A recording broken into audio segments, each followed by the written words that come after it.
Krishna Hare Hare Hare Rama Rama Rama Hare Hare.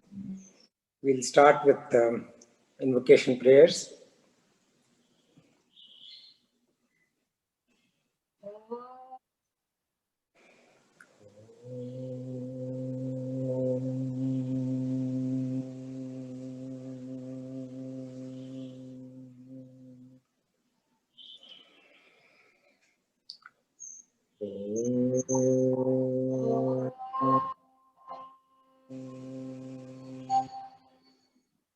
सहनाववतु सहनौ भुनक्तु सह वीर्यं करवावहै तेजस्विनावधीतमस्तु मा विद्विषावहै। ॐ शान्ति शान्ति शान्ति। ध्यानम्। ॐ पार्थाय प्रतिबोधितां भगवता नारायणेन स्वयं व्यासेन ग्रथितां पुराणमुनिना मध्ये महाभारतम् अद्वैतामृतवर्षिणीं भगवतीम् अष्टादशाध्यायिनीम् अम्ब त्वामनुसन्दधामि भगवद्गीते भवद्वेषिणी।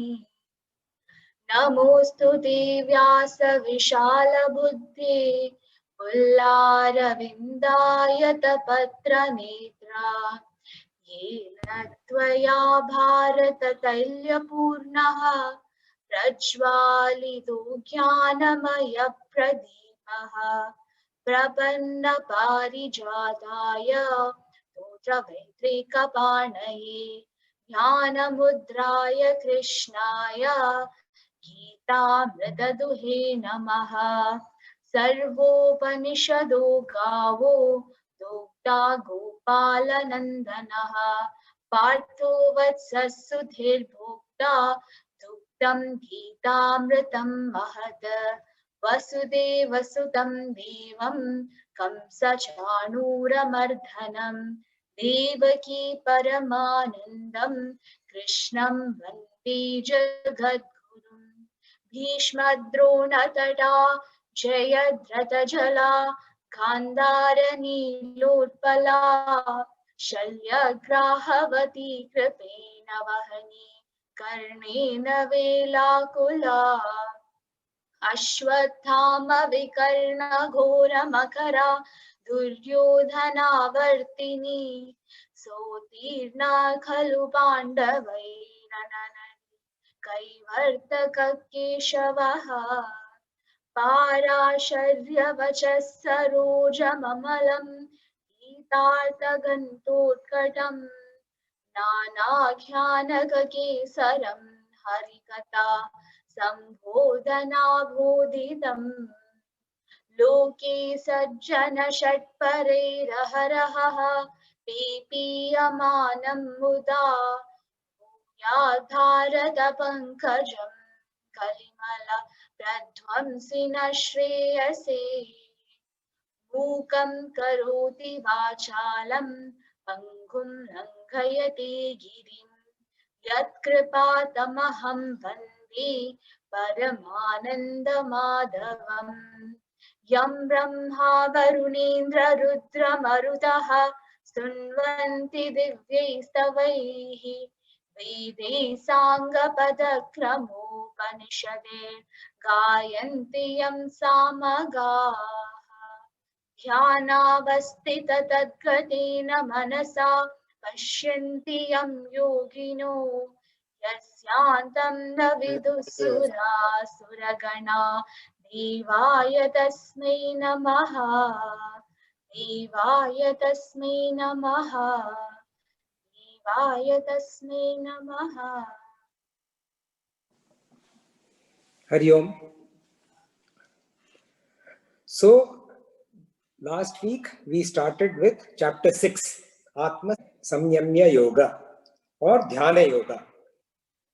And what does Bhagavan Sri Krishna do at the beginning of when he is starting to teach Atma Samyamya Yoga? He emphatically says that the path of Karma Yoga is a must. And he says that Karma Yoga essentially gives us two things. One, it gives us serenity of the mind, and that serenity of the mind comes from Ishvara Arpana Buddhi and the capability to renunciate hankering for results, the fruits of our actions, and that comes from Prasada Buddhi. So Ishvara Arpana Buddhi and Prasada Buddhi together comprise Karma Yoga, and Bhagavan Krishna emphatically says that one must not lose focus on Karma Yoga.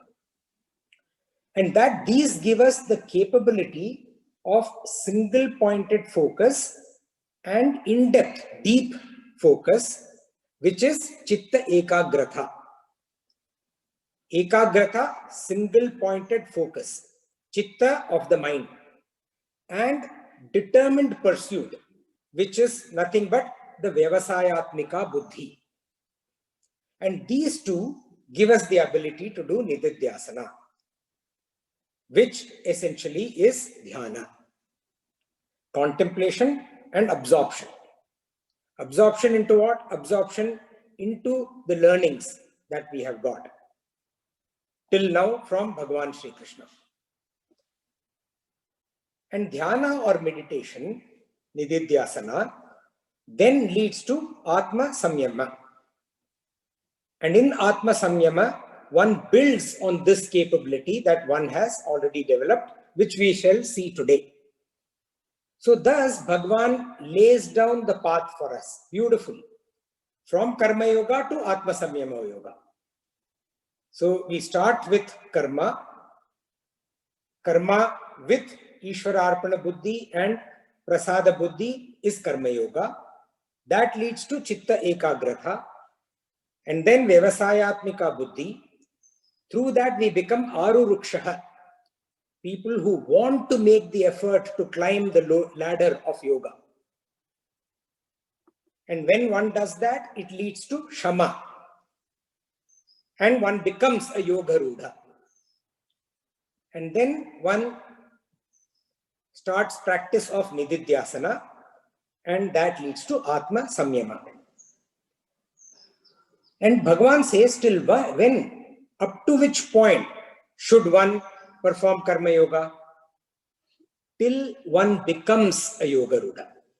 And Bhagavan gives three signs or three characteristics, traits of a Yoga Rudha, which then are the litmus test to know when and to know and to recognize when the person is indeed a Yoga Rudha, established in yoga.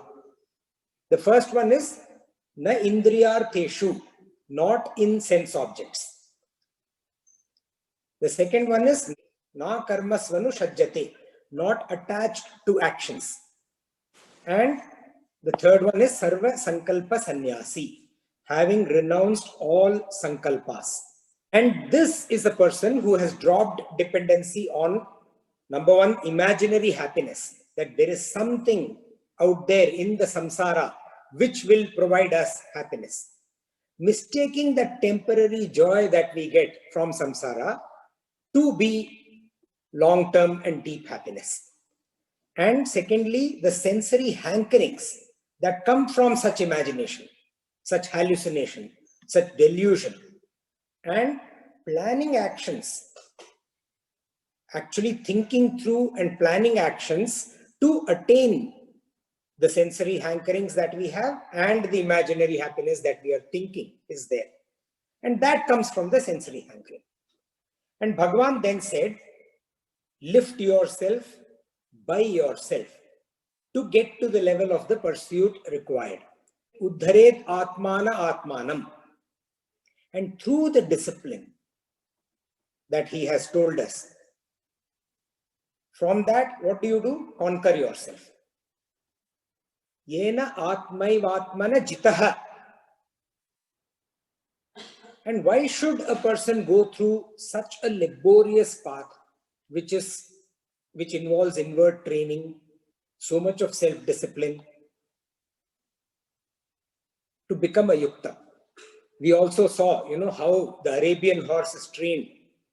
And Bhagavan is literally saying that the human being also should go through that level of discipline. But if you see most of the pursuits where human endeavor has achieved so much, and you look into the background of what is there behind that achievement, you will find that this kind of self-discipline, this level of laborious training is an ingredient that takes the human being to those peaks of success and accomplishments. To become a yukta. Yukta means to become harmonized with the Supreme Self. And Bhagavan says that such a yukta is jnana vijnana triptatma. Jnana vijnana triptatma. Triptatma means fulfilled, complete. With what? Jnana and vijnana. Jnana is knowledge that is got from the scriptures, scriptural knowledge that we read and obtain. Vijnana is experiential wisdom that we get through our own personal experience. Paroksha jnana and aparoksha jnana. And Bhagavan says that such a person is ever established and firm, unshaken by experiences that the samsara offers to us. Kutastaha. Kuta means anvil, the stone into which you beat the iron with a hammer or any metal with a hammer, so that the metal takes and assumes the shape that we wish it to, but the stone remains unaffected. So this person gets hammered by whatever the samsara has to offer, but remains unaffected through the entire process. And how does he manage to do that? Because he is vijitendriyaha, restraining the senses, the mind and the intellect, naturally, without any effort. And then Bhagavan says that this yukta, being harmonized within, is also harmonized with the external world. She attaches the same value to everything that is material. Samaha, which is same, loshta ashma kanchanaha. Loshta, whatever the loka has to offer, material thing that the loka has to offer, but loshta means a clod of earth. Ashma means a stone, and kanchana means gold. This person perceives all of these with the same value. While normal human beings put a lot of value to something which is rare, like gold, and something which bears our weight on itself, which is the earth, the mother planet, we do not attach much value to it. This person attaches equal value, and also does not permit different kinds of people who are around this person to make any dent on her inner poise. And Bhagavan talks about various kinds of people. Suhrit, a person who is genuinely a well-wisher without any expectation. Mitra, a person who does good for someone because that person is a friend. There is some kind of an attachment. Ari, an enemy. Enemy just because the person is by nature an enemy, by nature bad. A dveshya, one who wants to do harm because of some reason associated with that feeling of doing harm. Udasina, someone who is not bothered, unconcerned. Madhyastha, someone who is always taking the mid ground. Bandhuhu, who is one's own family, friend, who belongs to oneself. Sadhushu, who is a sadhu. Apicha, which means and also papeshu, a person who is not a sadhu, who does wrong, indulges in wrong things. And after saying all this, now Bhagavan takes up how to traverse this path from yoga rudha to yukta. And we said that this is covered from verse 10 to verse 32. Essentially, how do we perform the yoga of meditation? Bhagavan explains to us in a very detailed manner. And we will see that today. Let's start with verse number 10. Yogi yunjita satatam Yogi yunjita satatam atmanam rahasi stitaha atmanam rahasi sthitaha ekakiyata chittatma ekakiyata chittatma nirashira parigraha nirashira parigraha. yogi yunjita satatam atmanam rahasi stitaha ekakiyata chittatma nirashira parigraha. So what typically happens, when you are fasting, when, we determine that we are going to have a fast, the thought of food rushes to the forefront of the mind. Similarly, it is when one tries to sit down and meditate, is when all kinds of thoughts enter our mind from all over. Such a mind is an untrained mind. Instead of the mind being in solitude and thinking and communing with the higher, with Ishvara, with Bhagavan, instead of that, if the mind is all over, then it is an untrained mind. On the contrary, if the mind is united, yukta, with the divine, then it is the mind of a yogi. Bhagavan says yogi. Yogi is the person who practices meditation. The person who is, after being a arurukshaha, who wants to get into the practice of meditation, then becomes a yogaruda. And that person who is a yogaruda, who is sitting down in meditation. Not anyone who is sitting down in meditation. A yogaruda who is sitting down in meditation. That is what the term yogi here refers to. And what does this yogi do? Sthita rahasi, remains in solitude. Rahasi, solitude. And atmani, making the self, what? Making the self yunjita satatam. Satatam means always. Yunjita means meditative. Remaining in solitude makes the self always meditative. Ekaki, alone. Remaining in solitude, rahasi is the environment being in solitude. Ekaki means the solitude is within. A scene from Three Idiots. Most of you would have seen this movie, Three Idiots, right? Where this guy called Raju Rastogi, almost in the beginning of the movie, I think. He hears that the friend Rancho has been found. And he runs out of the house, because he's extremely keen. His wife is sitting there doing pranayama. She says, hey, she's trying to tell him, you have not worn your trousers. He is not even concerned, not bothered, doesn't know, is not even aware. His mind is completely, fully, 100% in his higher ideal. And his higher ideal is who? We all know, if you have seen the movie, Rancho. Completely absorbed in the higher ideal, he runs out of home without his trousers. Doesn't even understand what his wife is trying to point out. Swami Chidbhavananda says that a driver must know how to apply the brakes properly and stop the car. The human body is like a car.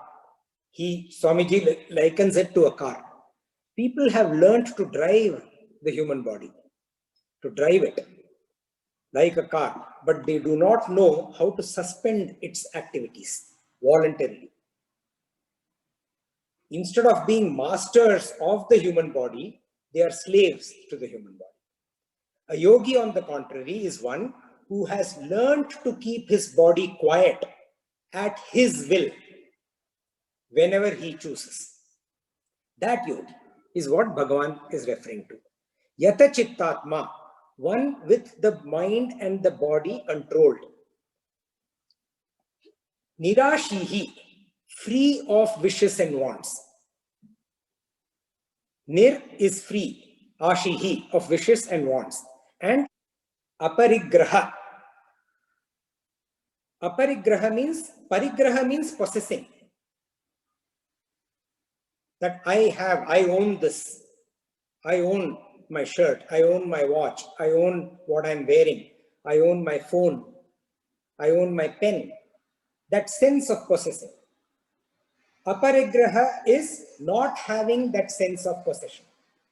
Without inwardly holding on, the person can possess because you have to live and interact in this world, but without inwardly holding on to the possessions.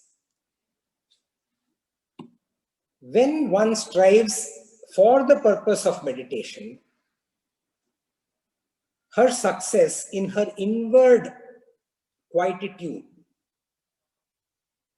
will be directly proportional to the amount of self-control that she exercises on a daily basis.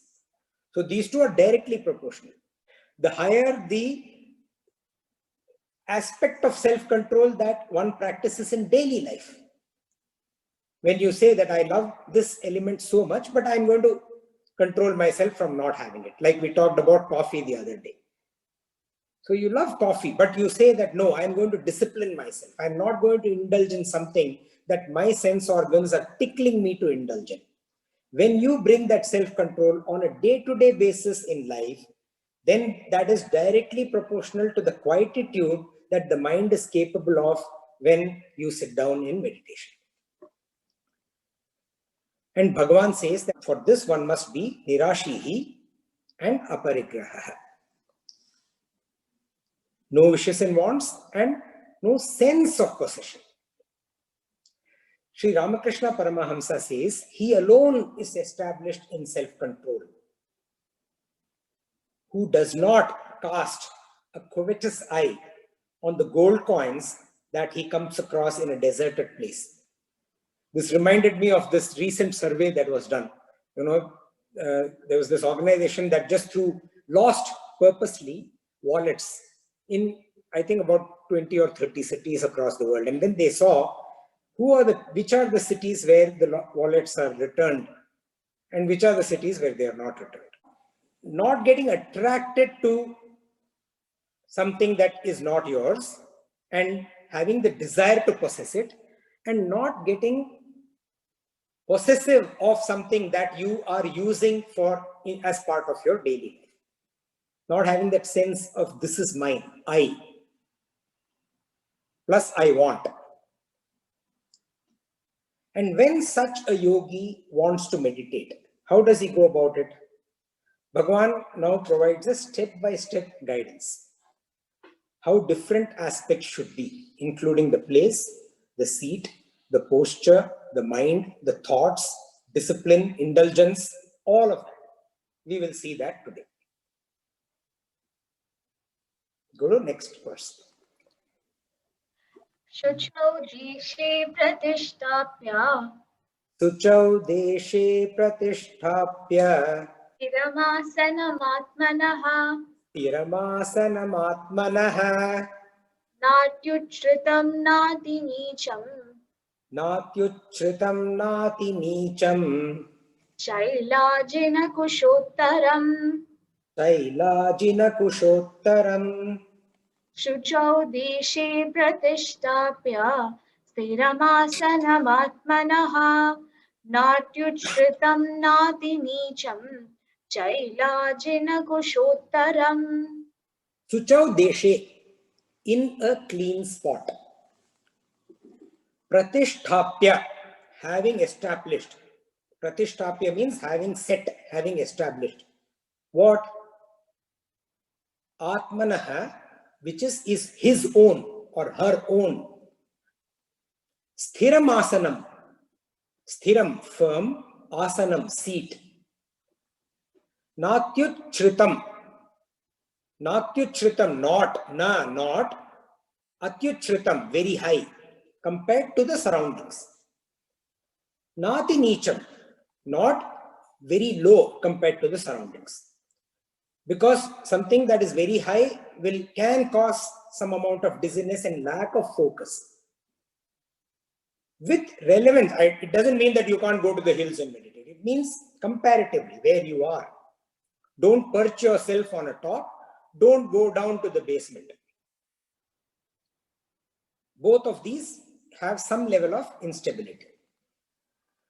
There is a close relationship between the environment and the caste of the mind, how the mind is structured of a person.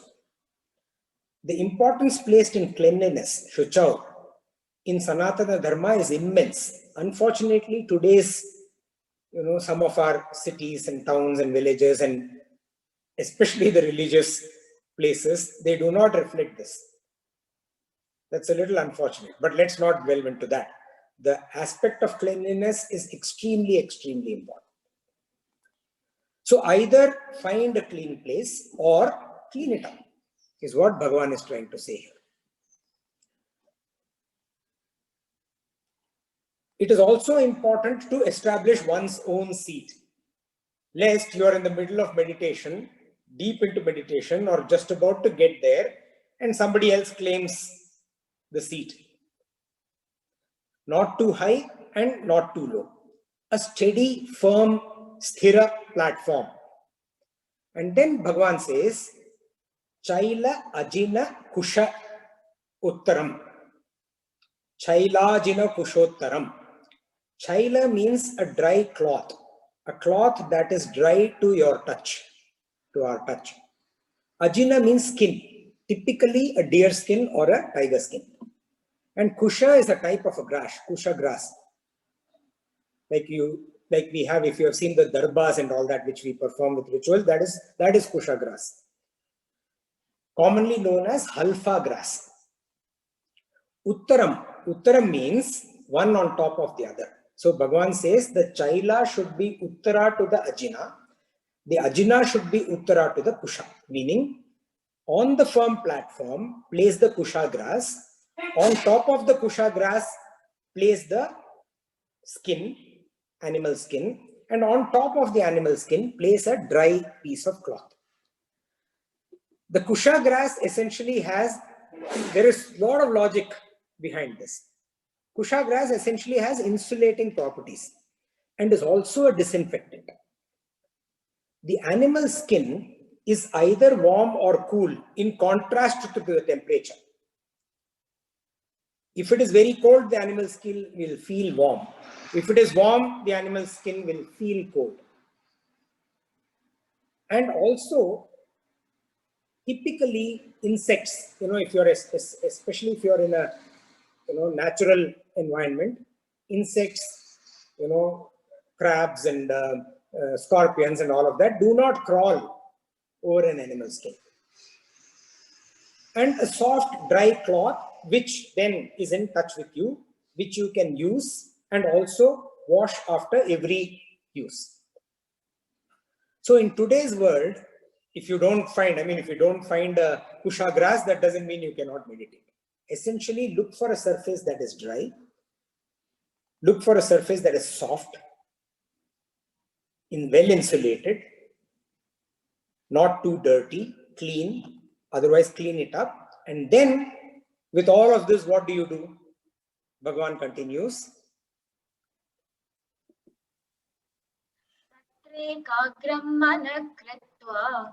Tatraikagram manak kritva Yachitendriya kriyaha Upavishyasane yunjyad Yogamatma vishuddhaye Tatraikagram manakritva Yachitendriya kriyaha Upavishyasane yunjyat Yogamatma vishuddhaye. Tatra kritva, there, having made.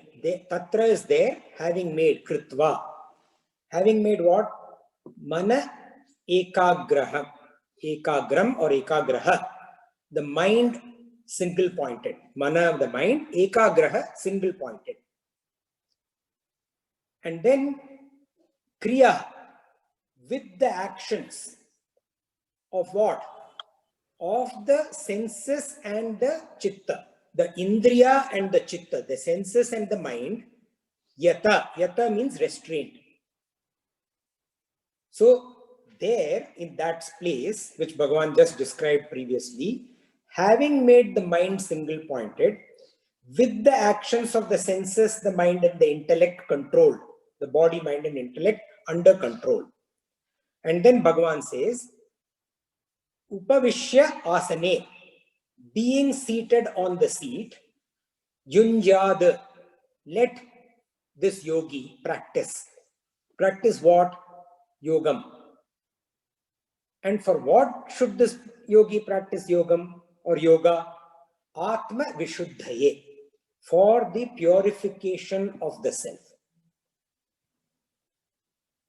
There in that place, in that platform, with the layers that Bhagavan described, having made the mind single pointed, with actions of the body, mind and intellect under control, being seated, let her perform yoga. And what would be the result of this yoga? Atma Shuddhi, purification of the self. Like bathing and cleansing the body, the mind and intellect also needs to be purified constantly, all through life.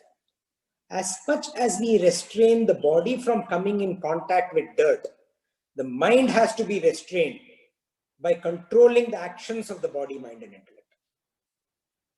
And this, like I said, is a lifelong process. It is as obligatory as bathing and eating. Sri Ramakrishna Paramahamsa gives the example of milk that gets easily merged into water, mixed up nicely.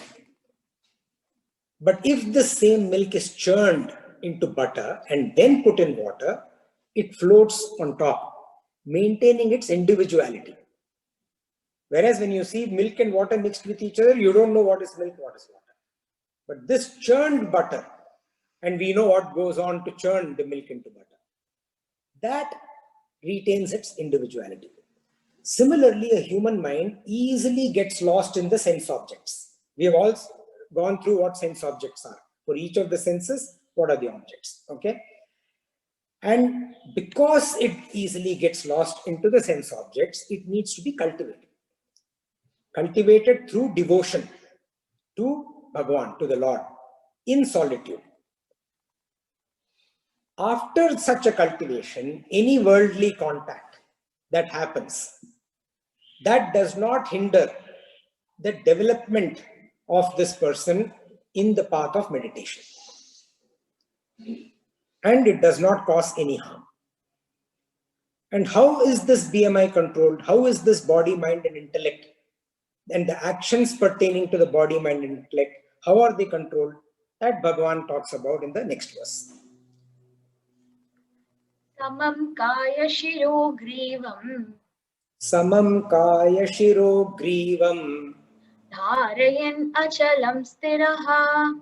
Dharayan achalam stiraha. Samprekshya nasikagram swam. Samprekshya nasikagram swam. Dishachanavalokayan. Dishachanavalokayan. Samam kaya shiro grivam. Dharayan achalam stiraha. Samprekshya nasikagram swam. Dishachanavalokayan. Dharayan samam. Samam dharayan. Holding erect. What do you hold erect? Kaya, shiraha, griva. Kaya means the body. Shiraha, the head. Griva, the neck. When the body, head and neck are held erect, the spinal cord becomes vertical. In this posture, harmonized breathing, we have talked about pranayama in detail. Bhagavan taught us about it. Harmonized breathing takes place easily and freely, and as a result of which the mind is flowing with good thoughts and they come in naturally. If the body is going to be uncomfortable sitting in meditation, then obviously the mind is going to get disturbed. Such a posture is firm, facile and deliberate. and facilitates getting over the consciousness of the body. It's easier to lose focus over your own body. And that then enables the yogi, the person who is meditating, to be achalam and sthiram. Achalam means still, motionless. And sthiram means steady and persistent. So in a bhajan, one is erect, one is steady. But one can sway, one can dance, one can move around. Not in meditation. One must be sthira, continuously and persistently steady. And Bhagavan says, Sampreksha swam nasikagram. Sampreksha, gazing at, swam, one's own, nasikagram. Nasika means nose, agraha means tip. Gazing at one's own tip of the nose. Essentially, as the mind calms down, when you have a nice place, when you are in solitude, when the body, neck, head are all held erect, when you are breathing steadily and systematically, the mind starts calming down. The eyeballs assume steadiness. And at that stage, it seems as if they are gazing. The eyes kind of get half closed. And it seems as if one is gazing at the tip of one's nose, while actually the person is at complete rest, comfortably at rest. This is similar to the vacant look. If you have seen a bird which is nesting and there are eggs, brooding on her eggs, there is a vacant meditative look that the bird has. It's very similar to that vacant meditative look. Now you will remember that at the end of the previous chapter, Bhagavan gave a summary of Dhyana Yoga, a quick summary. And there he had said, Chakshus chaivantare bhruvoho. Bhruvoho means in between the eyebrows. So meaning keeping your gaze in between the eyebrows. So there he said that. Now he's saying gazing at your nose tip. Now, Bhagavan Sri Krishna, even in Bhagavad Gita, he, throws these googlies once in a while, like, the Natkat, Balak Krishna.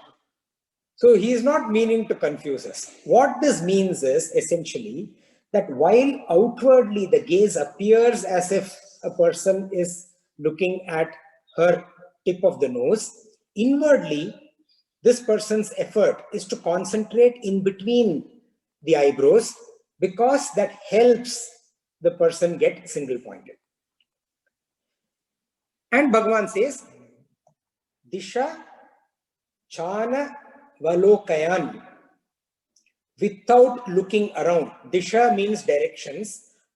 Anavalokayan means not looking here and there, neither physically nor mentally. In meditation, there is single pointedness of the mind. The eyes do not see, the ears hear not, and the body becomes inert as it is. Sri Ramakrishna Paramahamsa has said that any snake crawling over the body is not sensed by the yogi, nor does the snake apprehend any danger from its contact with the human skin. And keeping his body like this, how does this yogi engage this pacified mind of his that the Bhagavan talks about in the next verse?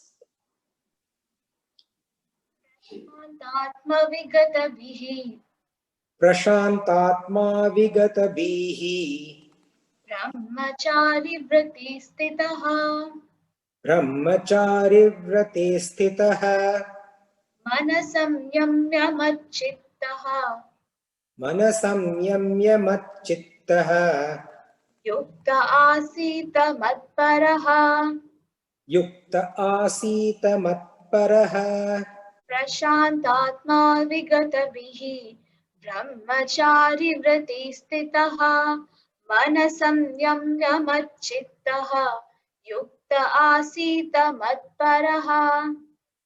Prashantatma, serene minded. Prashanta, serene, at peace, not caught up with the past likes and dislikes, the raga dvesha, the past likes and dislikes. Now, Bhagavan has said that the person is not having a sense of belonging, a sense of ownership. You have to let go of that. But in the past, there were likes and dislikes, not caught up with those. At peace, in serenity. Vigata bihi, fearless, without any anxiety. Now, what could be the anxiety for such kind of a person? At this stage, mostly people are like, is this place good enough for meditation? Am I seated properly, like Bhagavan has explained? How long should I be sitting? When will I realize? So anxiety comes from the flow of energy. And even for a yoga rudha, there is flow of energy. Flow of energy is there for everyone. Even a person who has reached the pinnacle of the ladder of yoga. Hence Bhagavan says, because everyone is subject to the flow of energy, Brahmachari vrate sthitaha, established in the vow of Brahmachari. Brahmacharya is generally translated as celibacy. But the term here has a much more general and wider implication. It's not, Brahmacharya is not only the control of sexual impulses, but Bhagavan gives you the extreme example to ensure that everything else is covered under that umbrella. It implies and it includes the practice of self-control in all avenues of sense impulses and sense satisfactions. All the avenues. Another very interesting interpretation of the term Brahmacharya is Brahma Vichara. To engage, Vichara is what? Contemplation, engagement, mental engagement. To engage in the contemplation of the supreme reality, Brahman, the supreme self. The more one engages with the self, the less one gets drawn towards the senses. It's not a very easy, as much as it looks, the person at peace, prashantasya, may look, as if whatever she is doing is extremely easy. But it requires tremendous amount of energy. Diving inward, launching that exploration spaceship inside yourself requires as much, if not more energy than launching a rocket into Mars or into space. So this aspect of Brahmacharya Vrita that helps conserve energy from all possible outlets, thereby enabling the higher pursuit of meditation easily. And mana samyamya, the mind fully controlled. And then Bhagavan says, he actually stipulates that this meditation, this yogi who is meditating, has to have two aspects. Matchitaha, the mind engrossed in me. Bhagavan says the mind should be engrossed in me. The mind may be engrossed, but there may not be much value placed on it. Even on Bhagavan. Only when we need something desperately, we place value on Bhagavan. Otherwise, sometimes, or oftentimes, we don't place much value on Bhagavan. Even though the mind may be engrossed, there may not be much value. Hence, mat paraha. With me as the supreme goal. Value comes from the goal. Like we said earlier, this is a combination of the feeling of the heart and the feeling of the brain. The feeling of the heart brings in love. The feeling of the brain brings in respect. And love and respect together become devotion. So Bhagavan very clearly, unequivocally says, Mat chittaha mat paraha. Your mind engrossed in me, with me as your supreme goal. And with both the mind and the heart engaged in the Lord, with love and respect, fully merged, fully absorbed in devotion, this person becomes Yukta Asita. Asita means set, established, steady. In what or as what? As the Yukta. A person who is harmonized with the self, with the supreme self. The mind has 5 states. We'll go through these. Okay, the mind has 5 states. The first one is Kshipta. Kshipta is a scattered mind, an agitated mind, the monkey mind that commonly is referred to. That is a state of Rajas. Then there is the Mudha mind. Mudha is dull, drowsy, indolent, lethargic, a tamasic state. Meditation is not possible in these 2 states. The third state is Vikshipta, other than Kshipta. Vikshipta is what is not Kshipta. Kshiptat Vishishta. What is not agitated, what is not scattered. Kshiptat Vishishta, which essentially is a calm mind. On the way to becoming single-pointed. It is focused, but the focus is temporary. Meditation is not true in this state. You may try meditating, but because it is still on the way to becoming single-pointed, because it is still focusing only temporarily, it is going and coming all the time. That is why meditation will not be true in this state. The fourth state is Ekagraha. Ekagraha means single-pointed, focused, having only one thought. Meditation can start only in this state, when the mind is in this state. The first 2 states, it's impossible. Vikshipta, you can try, but it will not be true. The only state is the 4th state where meditation can begin. We all have probably, I'm sure all of us have, but I'll use the word probably, experienced each of these states at different points in our life. And we also tend to fluctuate among all of them. It takes effort. And one has to move the mind from the other states to a state of Ekagraha. Make it Ekagraha. Bring the mind to single thought. And this is called Nididhyasana. Nididhyasana is also termed as Savikalpa Samadhi. Savikalpa Samadhi or Nididhyasana starts with a period of deliberate focus in which the mind is concentrated upon a gross object of meditation.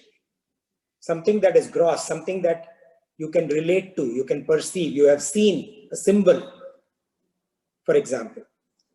This is called Savitarka, this stage. So it starts with Savitarka and then moves on to Savichara. In the state of Savichara, the mind is concentrated upon a subtle object of meditation that is not perceivable by the senses.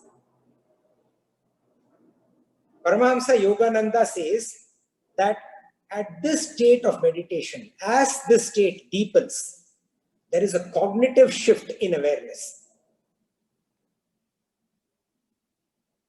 And when that cognitive shift takes place, one lets go of one's ego, that sense of I and I want. One lets go of that sense and becomes aware of the spirit that is beyond creation. What a beautiful way to put it.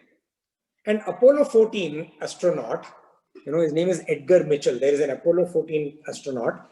He has compared the experience of seeing the Earth, the planet Earth from space.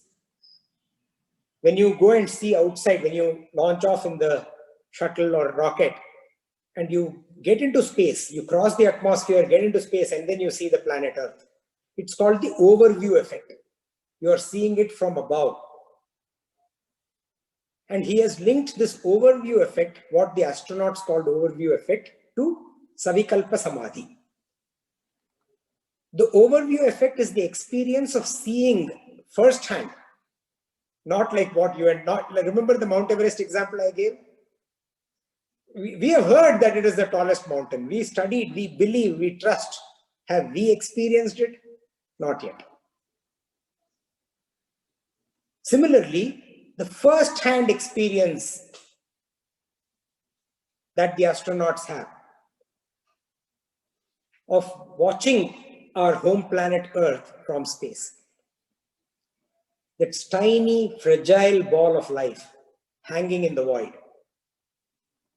We can only imagine, shielded and nourished by this wafer-thin atmosphere, which gives us the air that we breathe. And from space, national boundaries vanish.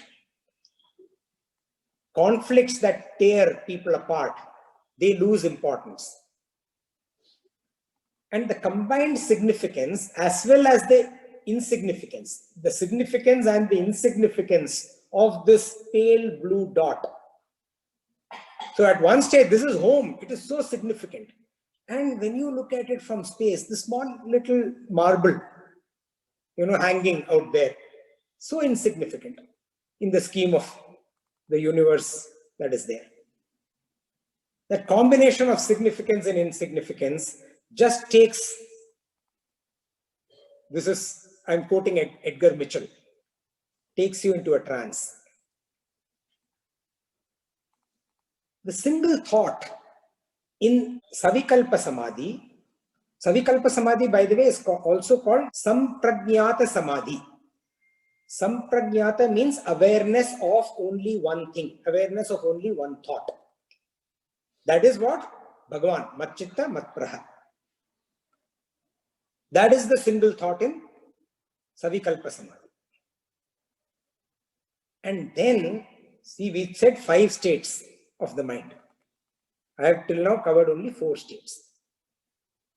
Then this automatically takes the mind to the 5th state. And that is called Niruddha, where it is by itself. All thoughts have ceased. Cessation, complete cessation. Niruddha means cessation. Cessation of all thoughts. The mind becomes thoughtless. And how beautifully Bhagavan has drawn the roadmap. He says Prashantatma. You start by being serene-minded. Vigata Bhihi, fearless and without anxiety. Brahmacharya Vrate, self-discipline. Then Manas Samyamya, mind under control. Mat Chitta, mind absorbed in me, like the gulab jamun absorbed in the syrup. Mat Para, with me as the supreme goal. And then he talks about the state of Niruddha, thoughtlessness. He covers it in the next verse.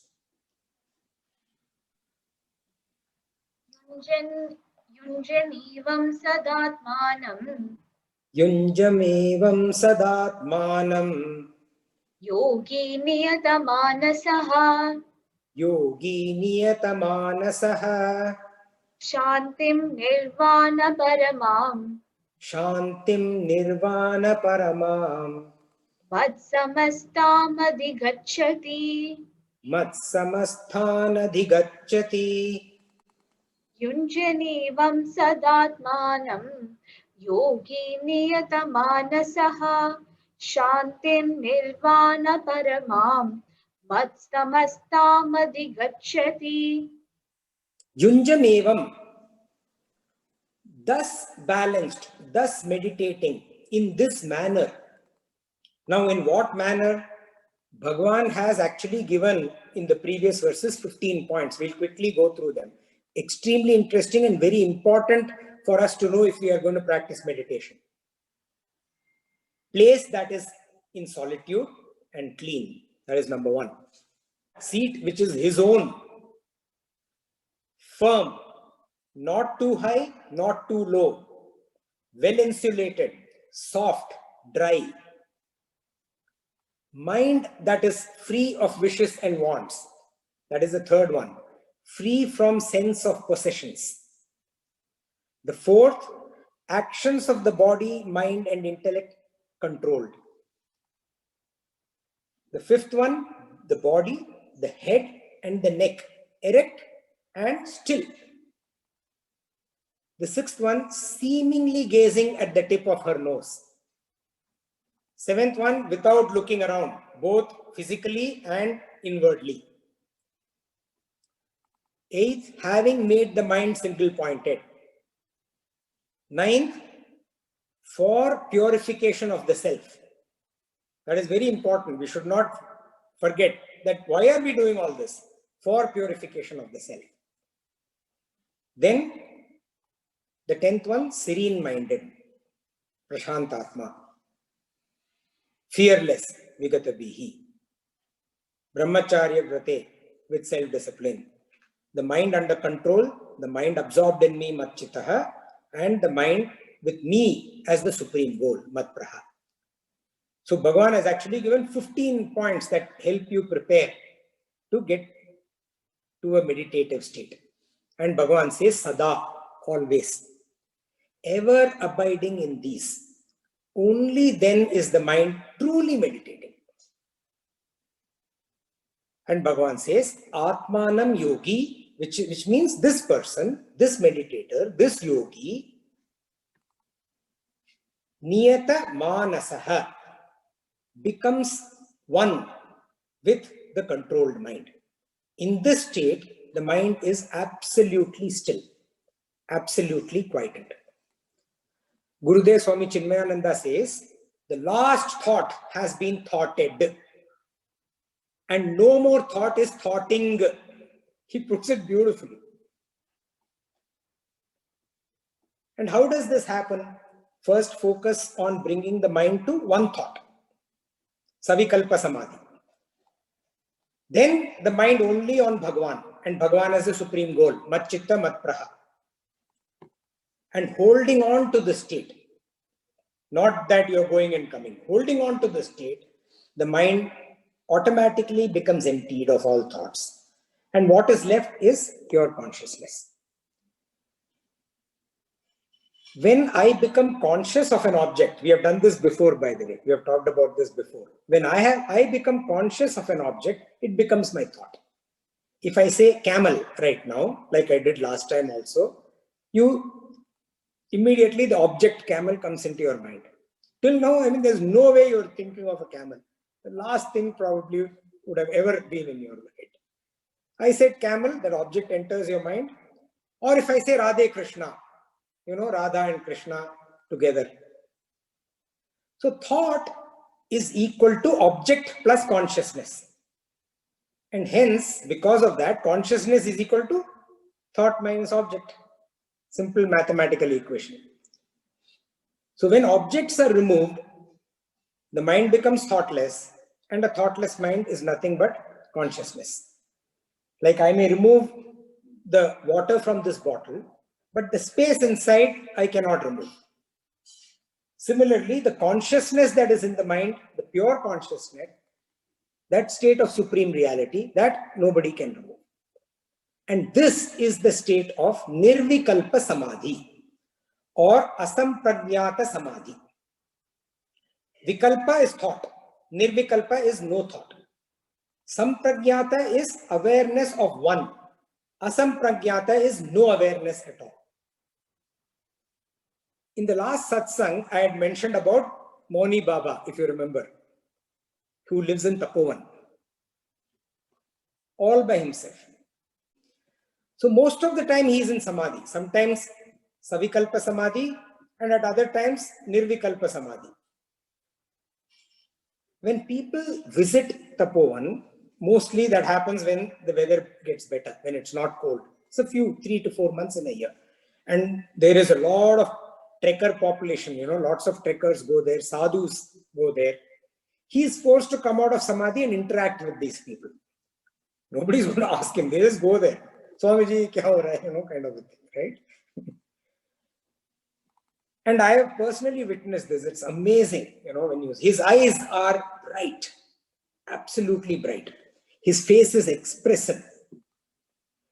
His mouth opens, but often words don't come out. He's just not used to it. And we are absolutely the opposite, We are just not used to words not coming out, to being quiet. Have any of you experienced thoughtlessness? You must think about it. If you have, by this process that Bhagavan has described, then, I salute you, pranam. You are truly a sage. You are truly a yogi. I have experienced thoughtlessness. I must share this with you, but not by this process. It was induced by movement. And not only was it induced by movement, it also lasted either a few, I've experienced it a few times, multiple times, either a few minutes or maybe a couple of hours. At times when we are running long distance, like a marathon, or trekking long distance, like that I served in the army, route marches with those heavy weights. I have realized at times, that for the past few minutes, hours, there was no thought. You realize it only later. And also when I have learned and performed what is called dynamic meditation. Even there, movement-induced thoughtlessness. Osho Rajneesh once said very famously, he says, quote, and I quote unquote, I never tell people to begin with just sitting. Remember, Bhagavan Krishna is saying, begin with just sitting. So I never tell people to begin with just sitting. With a mad dance, you begin to be aware of the silent point within you. With sitting silently, you begin to be aware of the madness around you, unquote. This is Osho Rajneesh.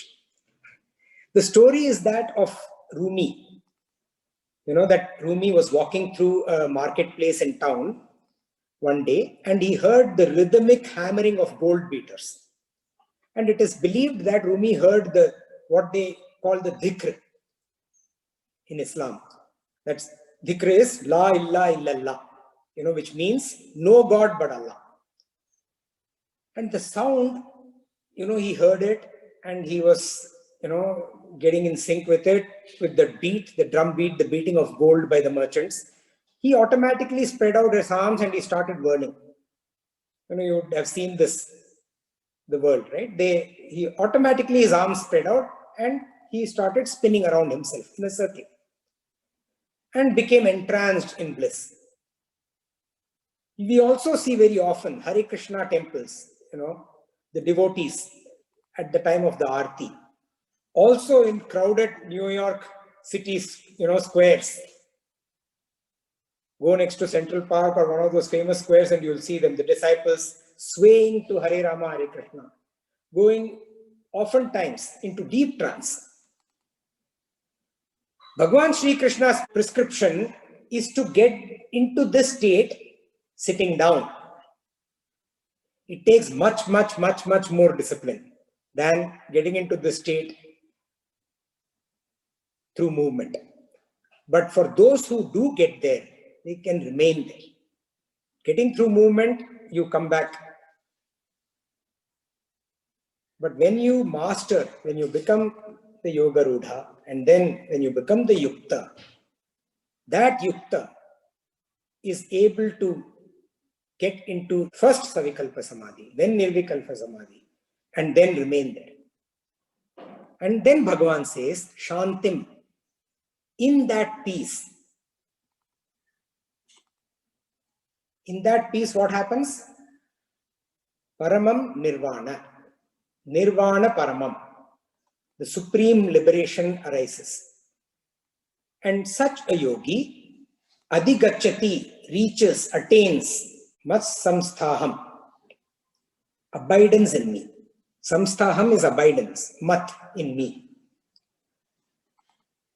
How beautiful Bhagavan has described this process of meditation and getting into that state of deep meditation leading to thoughtlessness. Bhagavan now gives some regulations and one rule that must be followed to attain the state of Shanti. We will recite verses 16 and 17 together. Natyashnatastu yogosti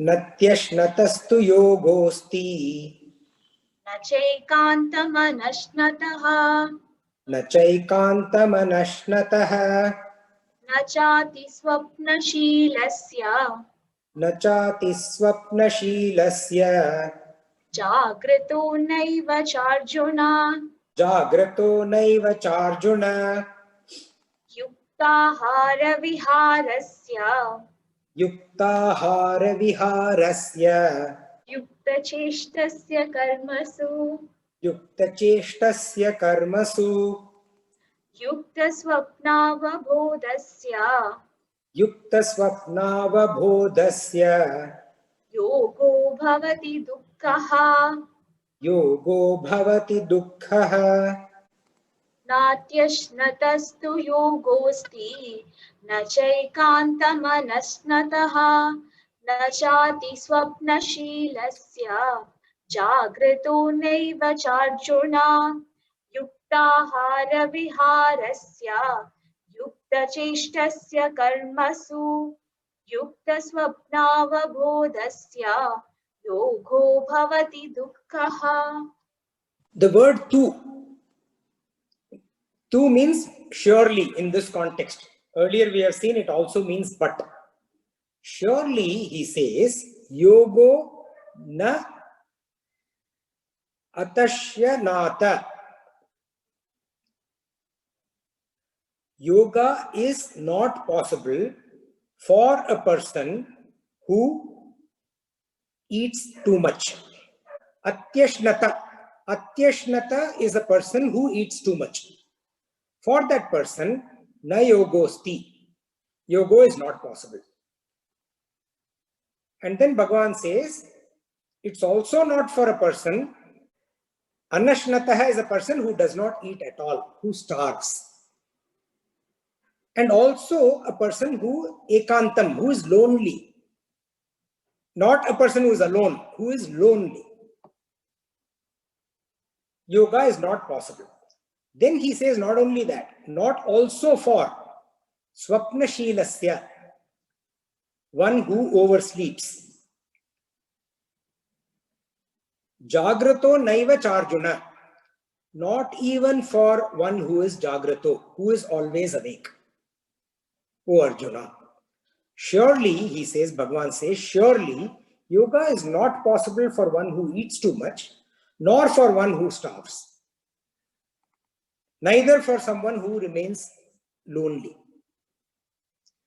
Not for one who sleeps too much, not even for one who is always awake. All such people, those who overeat, who starve, who oversleep, who remain awake, all of them get into this mudha state. We just talked about the 5 states of mudha. All of them.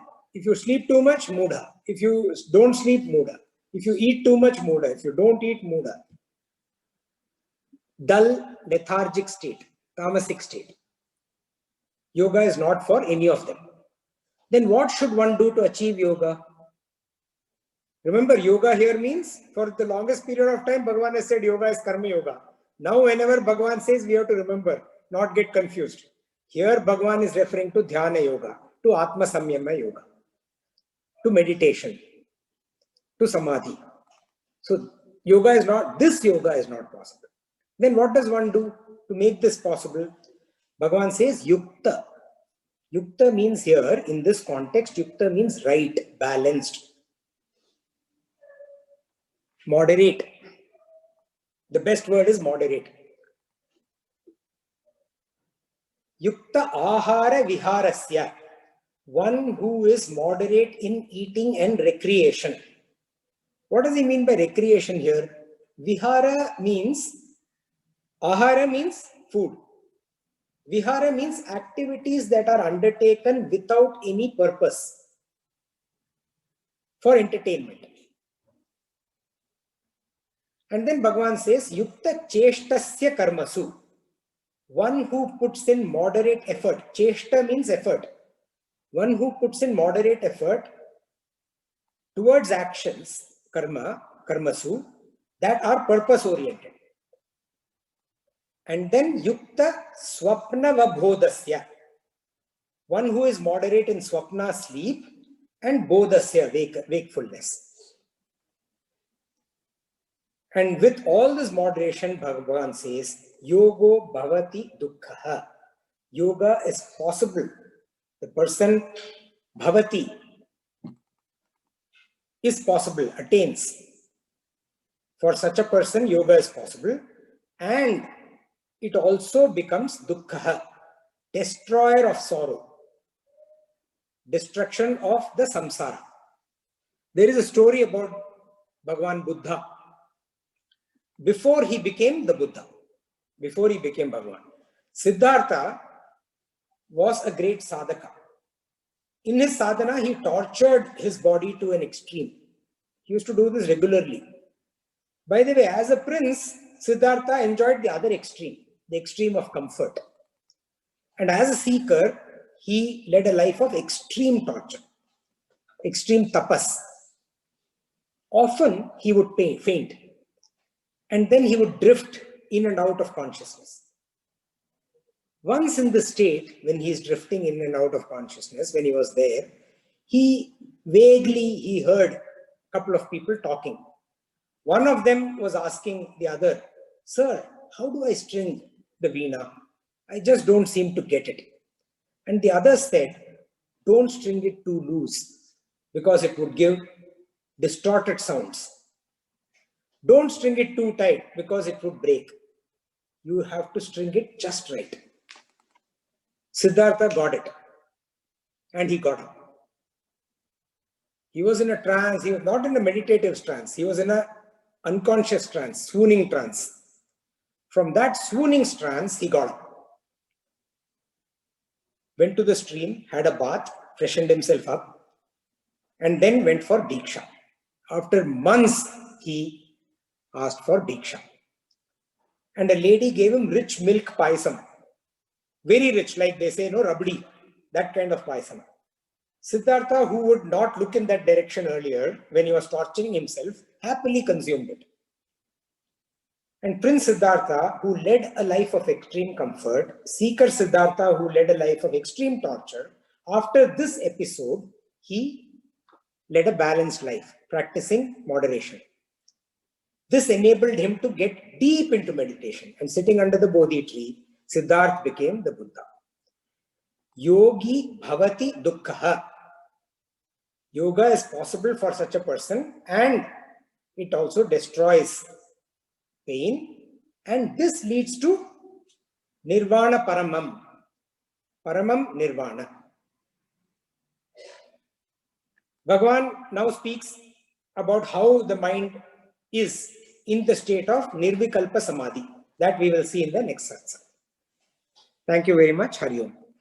We will repeat all the verses. Yogi yunjita satatam atmanam rahasi stitaha ekakiyata chittatma nirashira parigraha shuchau deshi pratishtapya sthiramasana atmanaha natyuchritam nati nicham chailajina kushottaram तत्रैकाग्रं मनः कृत्वा तदचित्तेन्द्रियक्रियः उपविश्यासने युञ्ज्यात् योगमात्मविशुद्धये समं कायशिरो ग्रीवं धारयन्नचलं स्थिरः सम्प्रेक्ष्य नासिकाग्रं स्वं दिशश्चानवलोकयन् प्रशान्तात्मा विगतभिः ब्रह्मचारी वृते स्थितः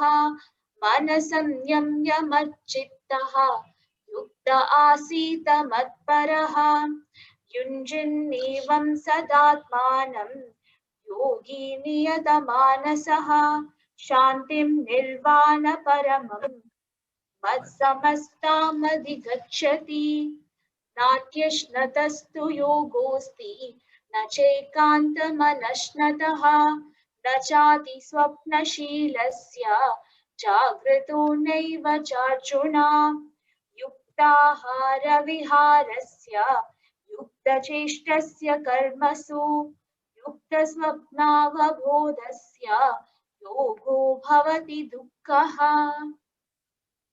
Thank you. Hari Om. Any questions, thoughts, comments? Hi, Srini. Hello, Aditi. I have question regarding imaginary happiness and real happiness. I will take an example of a person who is the head of the company, and he is working towards taking his company to the top. He is also performing his fulfilling his family needs. At the same time, he has his friend circle where he parties from time to time. Now, what I'd like to ask is, he's a happy person. So, is this imaginary happiness or real happiness? It depends, I mean, so we have seen this earlier, not just here. Okay, we actually saw this much earlier, where we talked about what is, even in our introductory session, right? What is this happiness? Happiness is something that touches deep inside your core and is something that lasts as long as possible, right? Perpetually. Now, all these examples that you gave me are more temporary. So when Bhagavan in Bhagavad Gita, when we are pursuing the spiritual path, there every single example that you gave, leading an organization, working for an organization, spending time with friends, taking, assuming responsibility for family, all of them are temporary aspects. They will go one day or the other. You can, for example, me, I worked for 12 years in this company called Bally, created it from ground up. Today, neither is Bally there nor am I in Bally, right? So one day, all of this will go. So this happiness that Bhagavan is talking about, which is permanent, which he is teaching us to attain, is that realization of the Supreme Self.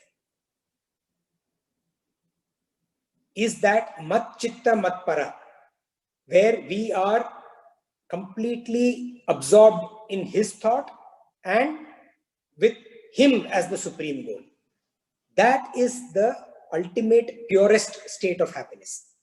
Everything else is temporary. It is not the true happiness. It is not infinite happiness.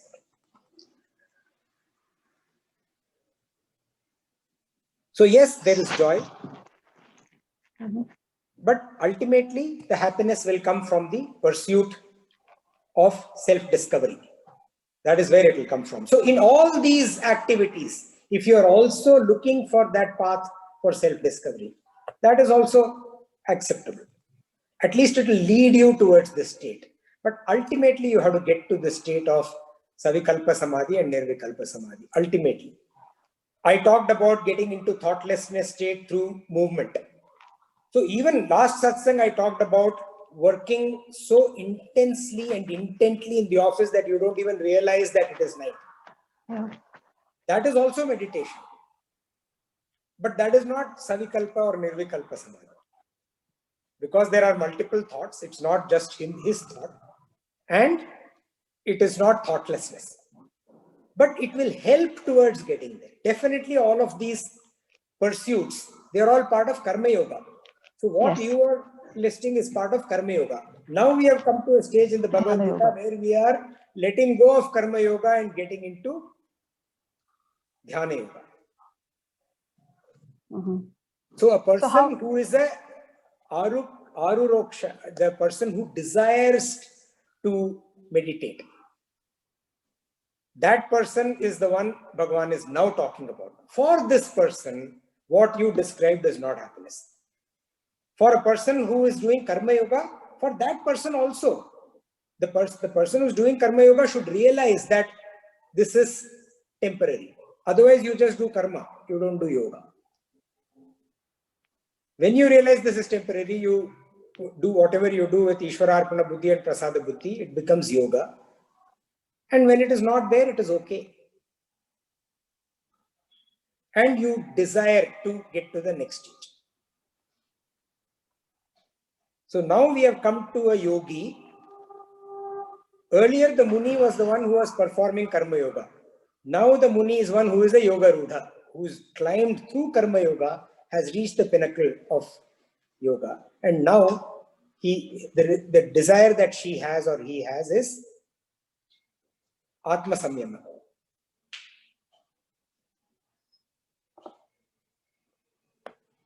The person will continue to do all the duties that you talked about, but will not seek happiness in them.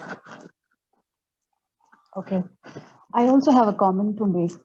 So Lord Krishna, he listed down all the, I would say, what do you call, prerequisites for meditation, the place, the environment, the texture of the seat, and all of those.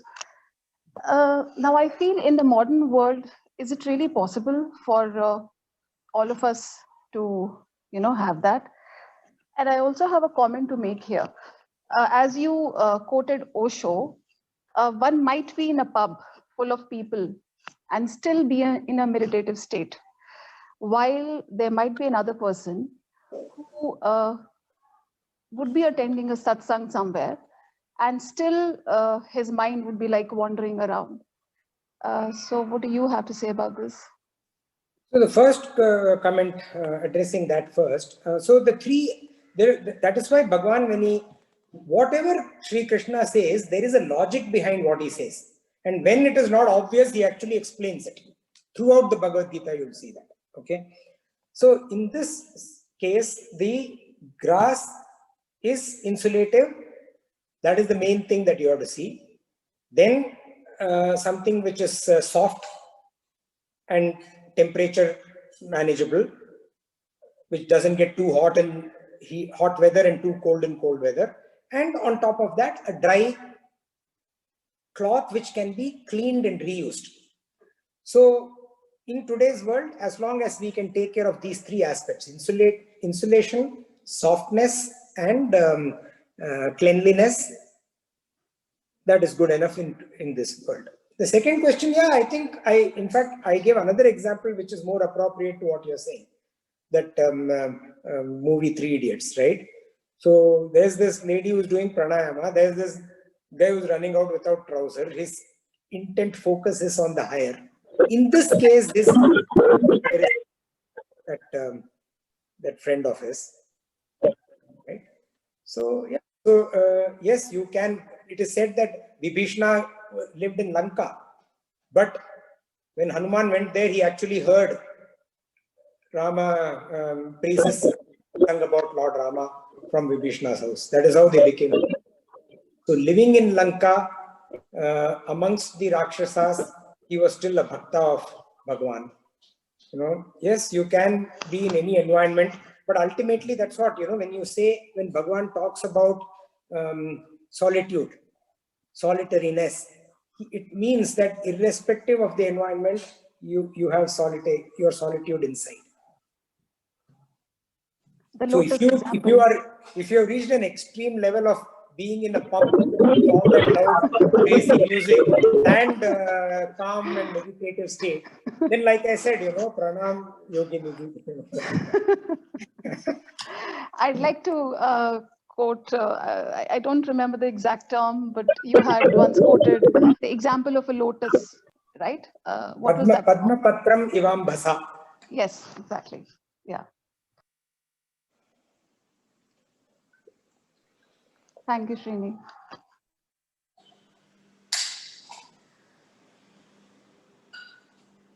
See, Padma Patram Ivam Bhasa is one of the sadhanas for us. So my request to all of you is, you should not say I don't remember. At least the sadhanas, you should go back and try and remember those.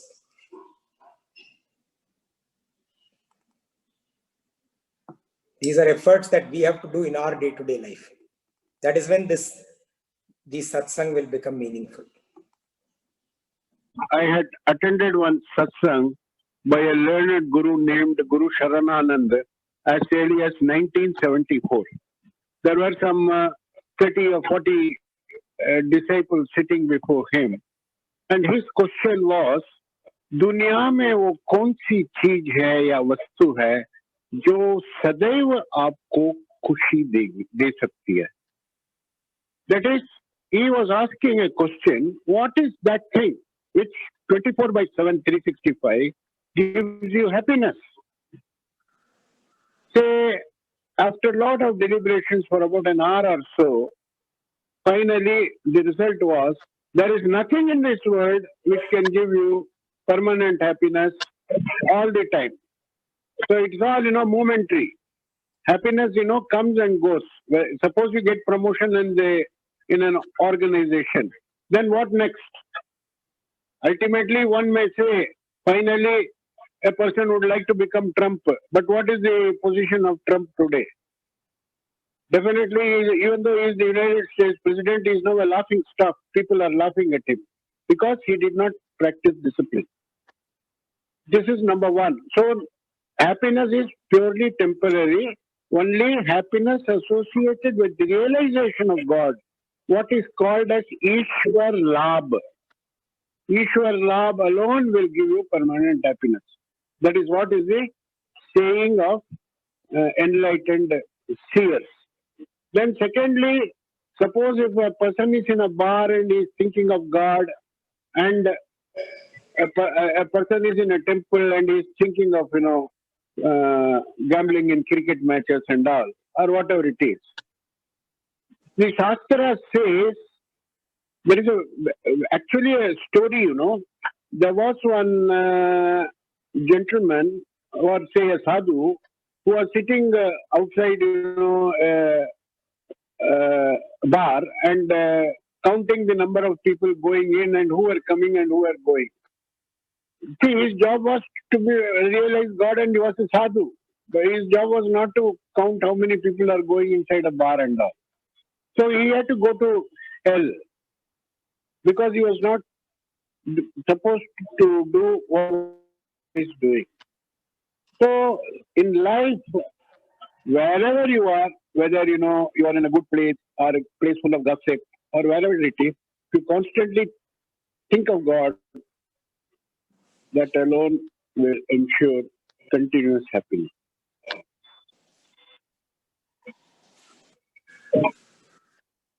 Thank you. Thank you, Uncle. This was very well explained. Any other thought? Otherwise, we can.